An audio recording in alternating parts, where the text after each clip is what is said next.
본문 말씀은요, 사도 바울이 골로새 교회 성도들을 향한 그의 간절한 마음이 나옵니다. 문제가 많고 문제가 보고되고 있는 이 골로새 교회 성도들을 향한 이 사도 바울의 불타는 마음과 태도가 나옵니다. 오늘 말씀을 통해서 이 사도 바울의 인생의 모습을, 이 예수님의 사랑을 우리가 보았으면 좋겠습니다. 첫 번째는 나는 고난을 피하지 않는다입니다. 우리 24절 보시면 나는 이제 너희를 위하여 받는 괴로움을 기뻐하고 그리스도의 남은 고난을 그의 몸된 교회를 위하여 내 육체에 채우노라. 사도 바울의 선교의 열매로, 확장된 열매로 골로새 교회가 세워졌습니다. 우리의 바람은 이제 교회가 세워졌으니 아무 문제 없이 잘 흘러가고 꽃길을 걸어가는 것이 우리의 바람입니다. 그런데 그렇지가 않습니다. 우리 인생은 뭐 불행 끝, 행복 시작 이런 말씀 믿으십니까? 그런 거는 없습니다. 결혼하는 것도 요즘 쉽지 않습니다. 근데 결혼한다고 끝이 아닙니다. 살아보시면 알지 않습니까? 부부로 정말 사랑해서 결혼했잖아요. 여기 뭐 사랑 안 해도 결혼합니까? 그죠? 사랑해서 결혼한 거잖아요. 정말 이 사람과 정말 사랑하고 보고 싶어서 결혼했는데 막상 살아보면 문제가 생깁니다. 요 타이밍에는 이렇게 내 마음을 좀 맞춰주면 좋을 것 같지만 상대방 그러지 않습니다. 여기는 다 그렇습니까? 그렇게 합니까? 예. 살아보면 안 맞습니다. 너무 사랑하지만 사랑하는 거하고 나하고 맞는 거하고는 별개입니다. 그래도 살아갑니다. 직장 취업하는 것이 쉽습니까? 요즘에 직장 취업하는 것이 굉장히 어렵습니다. 근데 직장 취업을 했습니다. 내 뜻대로 되면 참 좋겠지만 이제 들어가서 뭐 내 뜻대로 될 것이 어디 있겠습니까? 내 뜻대로 안 됩니다. 내 성질대로 안 됩니다. 교회가 세워졌습니다. 세워졌는데 믿음의 공동체지 않습니까? 아무 문제도 일어나면 안 되고 아무런 어려움이, 괴로움이 발생되면 안 되는데 성경은 무엇이라 말하는가 하면 그 아름다운 공동체 속에서도 분명히 괴로움이 있다고 말하고 있습니다. 우리는 보통 어려움을 겪으면, 괴로움을 겪으면 가장 쉬운 결정을 하게 됩니다. 요즘의 시대의 풍조가 무엇인지 아십니까? 요즘 시대의 풍조가 괴로운 건 하지 말라는 거예요. 괴로운 일, 괴로운 관계 다 끊어버리라고 세상의 풍조가 속삭이고 있습니다. 요즘에 젊은 청년들 뭐 이렇게 30대, 40대 서점에 가보시면 유행하는 책 중에 한 가지가 뭐냐면 쇼펜하우어 아시나요? 쇼펜하우어, 니체. 굉장히 뭐 똑똑해 보이는 서양 철학자들. 주로 하는 말이 뭐냐면 너의 뜻을 펼쳐라는 거예요. 거추장스러운 관계들, 공동체들 다 끊어버리고 네가 좋아하는 것들, 네가 원하는 기호대로 살아가라고 하고 있습니다. 이것이 악인 거예요. 제가 군대 임관을 딱 하니까 그 군대 훈련 수료하면 얼마나 즐겁습니까? 수료 딱 하고 나니까 세상을 정말 다 정복할 것 같은 그 마음이 제 마음속에 생겼습니다. 그래서 첫 번째 부임지로 갔습니다. 강원도 동해 1함대 갔는데 첫 번째 출항이 7박 8일짜리 출동이었습니다. 어제까지만 해도 이제 소위로 임관했으니까 세상을 내가 다 북한군 다 때려잡을 수 있을 것 같고 어떠한 고난도 괴로움도 다 이겨낼 수 있을 것 같던 마음이 있었는데 출항 첫날부터 먹은 거 다 토해냈습니다. 6m 파도가 배를 덮치는데 이거 당연히 제한이 없더라고요. 먹고 토하고 먹고 토하고. 저는 지금 또 놀이기구를 못합니다. 놀이기구를 타지 못합니다. 그때 생각이 나가지고 놀이기구는 10분이면 끝나잖아요. 7박 8일 동안 롤러코스터 계속됩니다. 이거 내가 그만해가지고 그만되는 것이 아니라 이 끝나야 끝나는 겁니다. 이때 할 수 있는 인생의 선택지가 제 살아보면 두 가지가 있더라고. 첫 번째 뭐냐 하면 그냥 토하고 토하다가 끝까지 자빠지는 거예요. 그냥 자빠져가지고 숨어버리는 겁니다. 두 번째 선택지는 뭐냐 하면 숨고 끝까지 숨어버리는 겁니다. 그러니까 이 배에서는 선택지가 없더라고요. 도망칠 곳도 없고 경상도 말로 뺑기라고 하거든요. 쓰시네. 뺑기 치고 싶은데도 뺑기칠 수 있는 타이밍도 없는 것이 배생활이었습니다. 제가 그래도 너무 힘들다 보니까 뺑기를 쳐보려고 딱 하는 순간 저하고 가깝게 지냈던 선임하사분이 이렇게 말씀하시더라고요. 보수관님, 지금 배의 승조원들이 다 보고 있대요. 우리 보수관님, 신임 소위 보수관님이 첫 번째 출항에서 이 어려움 속에서 뺑기를 치는지 안 치는지 이 수병들이, 병들이, 부사관들이 안 보는 척하면서 다 보고 있다는 거예요. 그래서 보수관님, 죽을 힘을 다해서 한 번만 딱 고비를 넘기시면 그 다음부터는 수월할 겁니다. 한마디로 뺑기치지 말라는 거죠. 그래서 제가 그때 참 깨달은 것이 뭐냐면, 살아보니까 참 피하고 싶은 순간, 끊어버리고 싶은 순간, 바다에 띄워버리고 싶은 순간들이 참 많더라고요. 근데 중요한 거는 그런 순간들 때마다 내 상황을 인정하는 거예요. 인정하고 한번 살아보는 겁니다. 한번 살아보는 겁니다. 피하지 않고 한번 살아보는 겁니다. 버리지 않고 깨지 않고 손절하지 않고 나랑 맞지 않더라도 한번 살아보는 겁니다. 우리 요나서를 보면은요, 요나를 향한 하나님의 뜻이 나옵니다. 뜻이 뭔가 하면 요나를 통해서 이방 땅 니느웨를 복음화시키는 것이, 구원시키는 것이 하나님의 뜻이었습니다. 그래서 요나에게 니느웨로 가서 복음을 전하라고 말씀하십니다. 그런데 요나는요, 때려 죽여도 니느웨는 가기 싫은 거예요. 내가 다른 건 다 해도 하나님, 니느웨는 가기 싫습니다. 그래서 합법적으로 어디로 도망을 치는가 하면 반대 방향인 다시스로 떠나갑니다. 처음에는 이 요나의 계획이, 자신의 계략이 어느 정도 먹히어 듭니다. 그런데요, 여러분, 참 배가 중요합니다. 요나가 배에 몸을 싣는 순간 하나님이 바다를 흔드십니다. 풍랑을 일으켜가지고 배를 흔들어 버리십니다. 요나가 도망칠 곳이 없는 거예요. 근데 요나는 말씀 읽어보면 이 보통 인간이 아닙니다. 우리는 가볍게 생각하는데 진짜 보통 사람이 아닙니다. 어떻게 하는가 하면 너무 하기 싫으니까 하나님 뜻을 알고 있는 거예요. 너무 싫으니까 어떻게 하는가 하면 바다에 뛰어듭니다. 놀라지 않으시네요, 그죠? 이 풍랑이는 바다 속에 요나는 자신의 몸을 던져버립니다. 근데 참 골치 아픈 게 뭐냐 하면 죽으면 끝인데 하나님이 요나를 바다에서 건지십니다. 물고기를 예비하셔가지고 3일 동안 요나의 마음을 조금이나마 변화시키십니다. 요나의 입장에서는 죽을 맛인 거예요. 내가 하기 싫어서, 내가 싫어서 바다에 뛰어들었는데 이 하나님이 집요하게 나를 놓지 않는 거예요. 나는 도망을 치고 싶은데, 죄송합니다, 뺑기 치고 싶은데 하나님이 나를 붙잡고 계시는 거예요.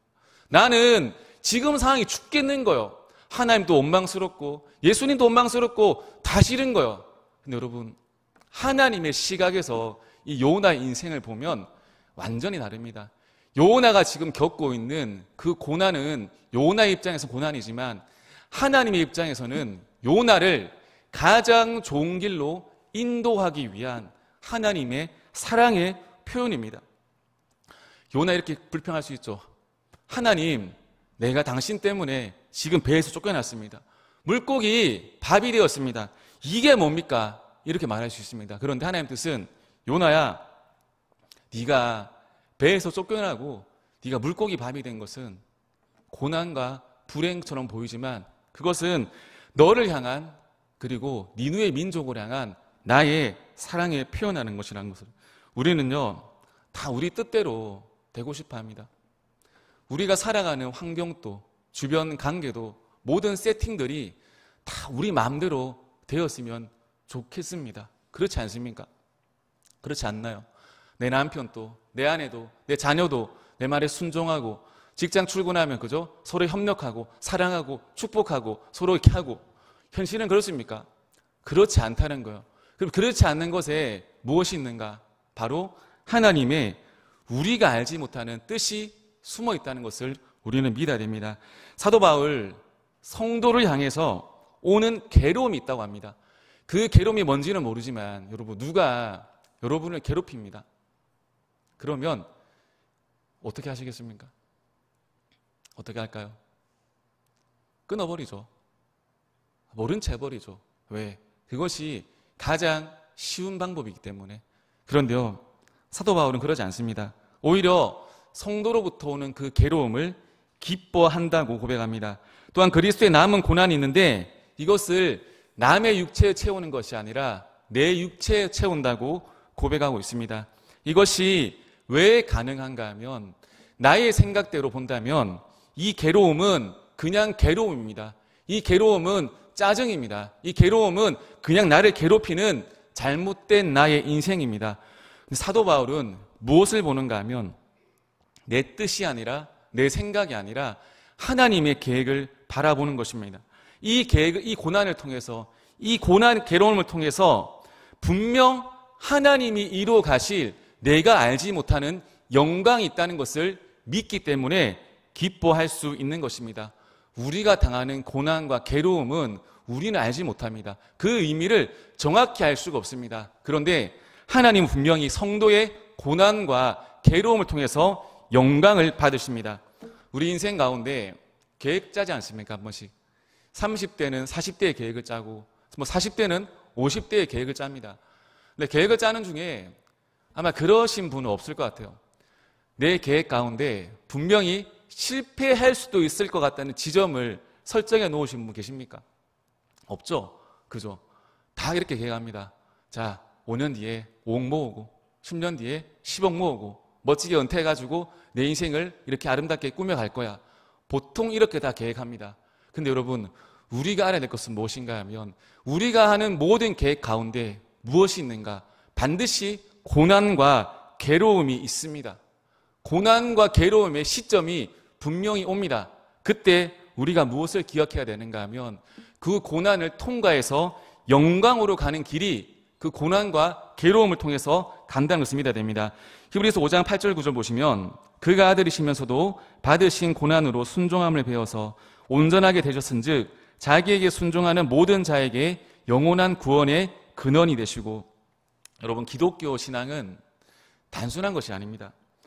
그런 옛날 말씀 있죠. 예수 천국 불신지옥, 이것으로 다 정의되는 것이 기독교 신앙이 아닙니다. 여러분, 성경을 펼쳐보시면 예수님부터 등장하시는 것이 아니에요. 창조가 나옵니다. 하나님 천지를 창조하십니다. 창조하셨는데 무엇이 나오는가 하면 인간의 배신과 인간의 불순종이 등장합니다. 또 무엇이 나오는가 하면 불순종한 인간에 하나님이 언약을 주십니다. 실패한 인간에게 하나님이 다가오십니다.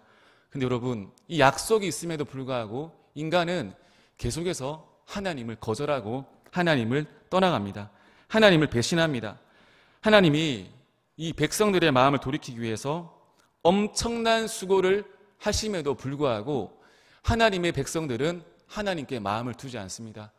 마지막 방법으로 쓰신 것이 무엇인가 하면 하나님께서 자신의 아들을 이 땅에 구원자로 보내셔가지고 약속을 성취하십니다. 그런데 단순히 성취하는 것이 아니라 십자가 고난이라는 그 말로 다할 수 없는 고난을 통해서 구원의 역사를 이루어 가시는 것을 우리는 믿어야 됩니다. 사랑하는 성도님들, 우리 인생 가운데 우리가 받아들일 수 없고 우리가 이해할 수 없는 고난과 괴로움이 있습니까? 그런데 그 고난과 괴로움 통과 그 뒤에는 우리가 믿어야 될 것이 우리가 알지 못하는 더 큰 영광이 있다는 것을 우리는 믿어야 됩니다. 두 번째는 뭐냐 하면 내가 너희를 위해서 살아간다는 겁니다. 우리 25절 보시면 내가 교회의 일꾼 된 것은 하나님이 너희를 위하여 내게 주신 직분을 따라 하나님의 말씀을 이루려 함이라. 사도 바울이 말한 것이 무엇인가 하면 나는 너희를 위해서 하나님이 보내신 거라는 겁니다. 내가 내 인생을 살아가는데 나 한 사람의 존재가 너희에게는 선물 같은 존재라고 말하고 있습니다. 또한 내가 이 직분을 받은 것이, 사도의 직분을 받은 것이 내 뜻을 이루는 삶이 아니라 하나님의 뜻을 이루는 삶이라고 고백하고 있습니다. 여러분, 기독교와 타 종교의 차이를 아십니까? 결정적인 게 뭐냐 하면 타 종교는 내 뜻을 가지고 신 앞에 나아갑니다. 예를 들어 가지고 주식을 합니다. 코인을 합니다. 그러면 자기가 믿는 신 앞에 나아가서 기도하지 않겠습니까? 신이시여, 이번에 산 거 떡상하게 해주십시오. 막 기도하는 거예요. 근데 떡상하면 좋은데 떡상하지가 않아요. 이렇게 막 곤두박질 치는 겁니다. 에이, 믿을 만한 신이 못 되네 하고 신을 갈아치우는 거예요. 계속 신이 바뀌는 겁니다. 타종교는 내 뜻을 가지고 나아가는 거고, 기독교는 무엇인가 하면 여호와 신앙은 완전히 다릅니다. 내 뜻을 가지고 나아가는 게 아니라 나아가서 주님의 뜻을 아는 겁니다. 주님의 뜻을 듣는 겁니다. 그런데 그 뜻은 내가 가지고 있는 본성과는 완전히 반대되는 겁니다. 하나님의 말씀은 마음에 들지가 않아요. 손에 잡히지도 않고 명확하지도 않습니다. 여러분, 그럼에도 불구하고 그 말씀을 우리는 따라가는 삶을 살아야 됩니다. 창세기 12장 1절 보시면 여호와께서 아브라함에게 이르시되 너는 너의 고향과 친척과 아버지의 집을 떠나 내가 내게 보여줄 땅으로 가라고 말하고 있습니다. 지금 또 마찬가지죠. 사실 여러분, 가족끼리 뭉쳐 있으면 두려울 것이 없죠. 그렇지 않습니까? 가족끼리 뭉쳐 있으면 두려울 것이 없습니다. 직장에서, 교회에서, 어느 공동체에서 가족끼리 뭉쳐 있으면 서로 그저 힘든 일 있을 때 찾아가서 의기투합하고 모여가지고 얌얌얌 거리면 세상 무서울 것이 없습니다. 당시에 아브라함 당시는 더 심했습니다. 고향을 떠나면, 가족을 떠나면 모든 위험을 정면으로 직접 맞이해야 되는 것이 당시의 생활입니다. 지금 또 그죠? 지금은 발달되어 가지고 예를 들어 여수에서 서울을 간다 그러면 네이버 딱 치면 되죠. 서울 전세 딱 치면 쭉 나오지 않습니까? 그럼 내가 내 형편에, 내 수준에 맞춰가지고 가기 쉽습니다. 당시엔 이렇지가 않아요. 하나님이 어느 땅으로 가라, 어느 땅인지도 정확히 모릅니다. 거기 월세인지 전세인지 뭔지 모릅니다. 그냥 말씀에 의지해서 이 아브라함이 인생의 그 길을 떠나게 됩니다. 문제는 뭐냐 하면 단순히 순종하면 다 잘 될 줄 알았는데, 다 평안할 줄 알았는데 엄청나게 고생을 또 하게 됩니다. 근데 우리는 인생은 살아봐야 됩니다. 나중에 살아보고 이야기를 해야 됩니다. 나중에 아브라함은 결국에 큰 부자가 되고 믿음의 조상이 됩니다. 우리는요, 알 수 없어요. 우리는 인생을 다 알 것 같지만 알 수 없습니다. 제가 어릴 때 성경을 읽는데요, 성경 읽을 때 저는 예수님이 그렇게 멋있어 보이진 않았습니다. 하나님의 아들이신데 자꾸 사람들을 막 돕고 살리는 데만 힘을 쓰시는 거예요. 자기를 누군가 죽이려 할 때 예수님이 이렇게 손 한번 뻗치셔가지고 물리칠 수 있지 않습니까? 근데 예수님이 그렇게 하지 않으십니다. 자신을 잡으러 오는 그 무리들을 그냥 잡히십니다. 그리고 그냥 고난 당하시면서 십자가에 달려 죽으십니다. 아니, 힘 좀 써주시면 좋겠는데, 요 타이밍에 예수님이 힘 좀 발휘해 주셨으면 좋겠는데, 그런 하나님이었으면 좋겠는데 예수님이 그렇게 하지 않으시더라고요. 그리고 누가복음 24장에 보면요, 예수님이 십자가에 돌아가신 뒤에 두 제자가 그 엠마오라는 마을로 이렇게 터벅터벅 걸어갑니다. 슬픈 기색을 하고. 그때 예수님이 부활하셔가지고 이 제자들을 따라 붙습니다. 얘기하거든요. 얘들아, 여기 이보게들 무슨 얘기하고 있습니까? 아니, 당신은 지금 예루살렘에서 일어난 일을 알지 못합니까? 선지자 예수가 이 나라를, 이스라엘 민족을 로마로부터 구원해 내실 줄 알았는데, 그분이라면 가능하실 줄 알았는데 허망하게 예수가 죽었습니다. 이 슬픈 기색을 하고 이 말합니다. 예수님 이때 말씀하십니다. 미련하고 더딘 자들아, 그리스도가 이런 고난을 받고 자기의 영광에 들어갈 것이 아니겠느냐 말씀하십니다. 우리 살다 보면은요, 예수님이 원망스러울 때가 있습니다. 분명히 이 타이밍에 움직여 주셔야 되거든요. 내가 미워하는 사람, 싫어하는 사람 무찔러 주셔야 되거든요. 내가 원하는 대로 돼야 되거든요. 그런데 예수님 그렇게 하지 않으시는 거예요. 내 마음대로 내 인생을 이끌어가지 않으십니다. 왜 그럴까요? 그냥 내 마음대로 다 되면 쉬운데 그렇게 하지 않으십니다. 다 이기고 기뻐해야 되는데 예수님 또한 자신이 고난 당하십니다. 왜 그러십니까? 우리 때문인가? 예수님이 고난 당하시는 것은 우리 때문인 거예요. 고난의 본이 되셔가지고 그 승리하기를 본이 되셔가지고 그렇게 고난 당하시는 겁니다. 우리 인생에 무언가를 하려고 하면 참 어렵습니다. 왜 어려운가 하면 내가 좋은 선물이 되길보다는 좋은 선물을 고르려 하다 보니까 참 고민되고 인생이 어려운 겁니다. 그런데 사도 바울은 이렇게 말합니다. 내가 너희를 위하여 수고하니 나에게 좋은 선물을 가져오라. 너희들이 좋은 선물을 나에게 가져오라는 것이 아니라 내가 너희를 위한 좋은 선물이 되기를 바란다는 것. 그래서 고난과 괴로움이 와도 기뻐할 수 있고 그 고난과 괴로움을 통해서 열매 맺기를 원한다는 겁니다. 여러분, 좋은 성도가 되기 위해서, 좋은 사역자가 되기 위해서 우리 인생 가운데 진짜 필요한 것이 무엇일까요? 제가 사역자니까 사역자를 한번 예를 들어 볼까요? 저는 사역을 이렇게 제 얘기 좀 해도 될까요? 네. 저희는 부모님이 엄마 아빠가 사역자 해라 해서 한 사람이 아닙니다. 어릴 때 교회에서 막 노래를 잘해가지고 저 사람은 하나님 부르신 사람이야 이렇게 해서 사역을 한 것도 아닙니다. 그냥 바다에서 배 열심히 타고 말 잘 듣고 살아가다가 목회의 길에 들어왔습니다. 어릴 적부터 목회의 꿈나무도 아니었고요, 유망주도 아니었습니다. 그냥 부르심에 따라 그냥 배 타다가 왔는데요. 처음에 전도사를 하는데 정말 할 줄 아는 게 진짜 아무것도 없더라고요. 그러니까 처음에 교회에 적합하지 않는 사람이라고 저는 생각했습니다. 할 줄 아는 게 한 가지라도 있으면 참 좋겠는데 할 줄 아는 게 하나도 없더라고요. 정말 한 가지도 없더라고요. 제 28살 때 시작했는데 담임 목사님이 딱 와서 이렇게 긴히 얘기하시더라고. 김주일 전도사님, 전도사는 찬양 인도를 시작해야 된다고. 벌써 웃음이 나오시네요. 이게. 잘 준비하시라고 이렇게. 그래서 한 달 동안 죽어라 연습했습니다.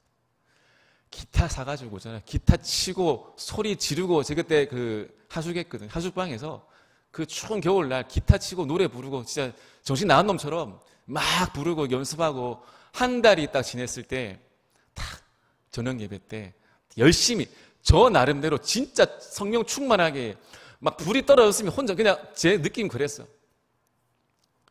담임 목사님 예배 끝나고 부르시더라고. 아, 전도사님 앞으로 운행에 더 전념해 주셨으면 참 좋겠습니다. 너무 수고 많으셨습니다. 저는 낙심하지 않습니다. 그럴 수 있는 거죠, 그죠? 가수도 아닌데, 그죠?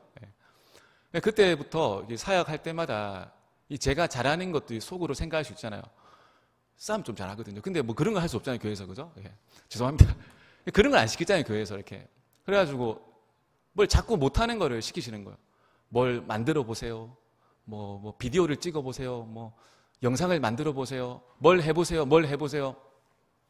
저는요, 할 줄 아는 게 없으니까, 할 줄 아는 한 가지가 있습니다. 뭐냐면, 절대 노하지 않습니다. 목회자는 못 먹어도 곱니다.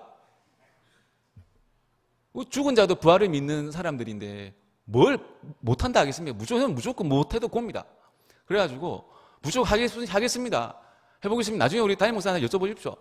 시키는 거 다 합니다. 앞으로는 안 할 수도 있을까요? 그건 모르겠고, 아무튼, 시키면 다 합니다. 절대 못합니다. 안 합니다. 말 안 합니다. 근데 이게 참 좋더라고요. 왜 그런가 하니까 28살 때 시작해가지고 올해 만 38인데 해보겠다고 다 한번 덤벼들다 보니까 이 40이 가까이 오잖아요.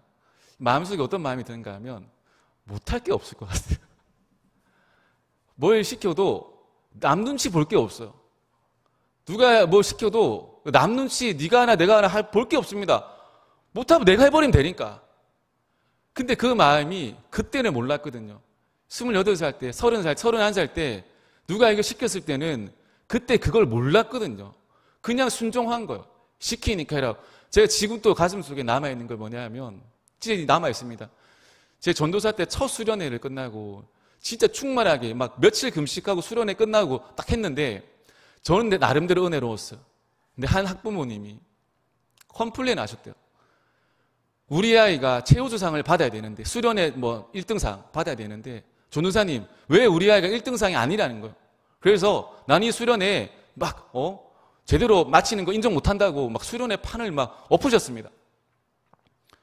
나름 할 말이 많죠. 어머니 이러시면 안 됩니다. 여기서 이러시면 안 됩니다. 어머니 아들은 3등도 안 됩니다. 이렇게 하고 싶은데 그 말을 못했어요. 그래가지고 통 마음이 힘들어서 있는데 담임 목사님 이렇게 말씀하시더라고요. 김주일 전도사 그분한테 가서 1등 못 드려서 죄송하다고 말해. 죄송하다고 말해. 목사님 싫습니다. 너무 힘듭니다. 어렵습니다. 아니야. 김주현 목사 너는 저는 할 수 있어. 꼭 그 집사님한테 미안하다고 꼭 말하세요. 라고 하더라고. 집에 왔거든요. 얼마나 말하기 싫었냐면 제가 그 거실에서 펑펑 울었습니다. 미안하다는 말을 하기 싫어서, 죄송합니다라는 말을 하기 싫어서 펑펑 울었어.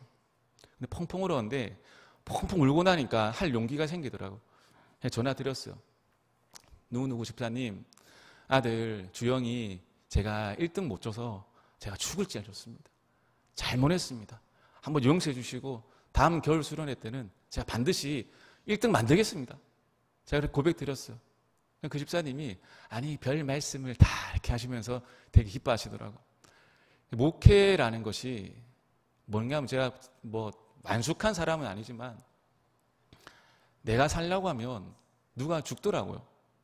근데 그 내가 죽으면 누구 한 명 살려내는 거 아니겠습니까? 전 지금 또 제 마음은 동일합니다. 누가 예수 믿는다고 하면, 누가 돌아온다고 하면 무릎 꿇고 빌 마음이 항상 준비되어 있습니다. 항상 준비되어 있습니다. 그리스도의 남은 고난이 있다고 하잖아요. 남은 고난을 져야지만 승리할 수 있다고 하잖아요. 우리 인생에 왜 시작 못합니까? 내가 섬김 받으려 하거든요. 내가 누리려 하거든요. 우리가 우리를 부르신 대장 되시는 예수님은 이 땅에 내가 섬김을 받으려 함이 아니라 도리어 섬기려 하고 많은 사람의 대속물로 자신을 주려 함이니라. 지금 제가 교회 욕하기 싫고 뭐 한국 교회는 말하기 싫은데 반대로 가는 이유가 무엇인가 하면 우리가요, 먼저 된 우리가 대접받으려는 거예요. 섬김 받으려는 거예요. 죽어야 되는데 섬겨야 되는데 섬김 받으려고 하는 세상의 마음이 우리 마음속에 들어오니까 인생이 괴로워지는 겁니다. 우리 마음속에 어떤 마음이 있어야 되는가 하면 우리는 세상 속에서 섬김 받는 존재가 아니라 세상에 섬김을 하는 존재라는 것을 우리는 잊지 마시기를 축복합니다. 그리고요, 진짜 우리 인생이 감사한 게 뭐냐 하면 우리 인생의 고난이 기본값이 되어야 됩니다. 진짜 우리 인생의 고난이 특이한 것이 아니라 기본값이 되어야 됩니다. 부부 관계가 틀어지고 자녀와 부모 사이가 틀어지고 어떤 관계가 무너지고 이것이 나에게만 일어나는 특별한 이벤트가 아니라 이것이 기본값이요, 회복되는 것이 은혜요, 축복이요, 또한 사랑을 누리고 살아가는 것은 덤이라는 그 마음을 가지고 살아가시길 축복합니다. 내 마음에 안 든다고 손절해버리고 내 뜻과 맞지 않다고 돌아서버리고 이런 천박한 기독교가 아니라 하나님이 보여주신 예수님, 그런 식으로 우리를 친다면 우리는 다 죽어가 마땅한 존재 아닙니까? 잘난 게 뭐가 있습니까? 내세울 것이 무엇입니까? 없습니다. 그러면 하나님이 자신의 아들을 이 땅에 보내셔가지고 정말 찌질하고 못난 우리를 사랑해 주시고 구원해 주시고 사랑받을 만한 존재로 기다려 주십니다. 우리 이 마음, 예수님의 마음, 사도 바울의 마음을 가지고 또 한 주를 살아가시기를 예수님 이름으로 축복합니다.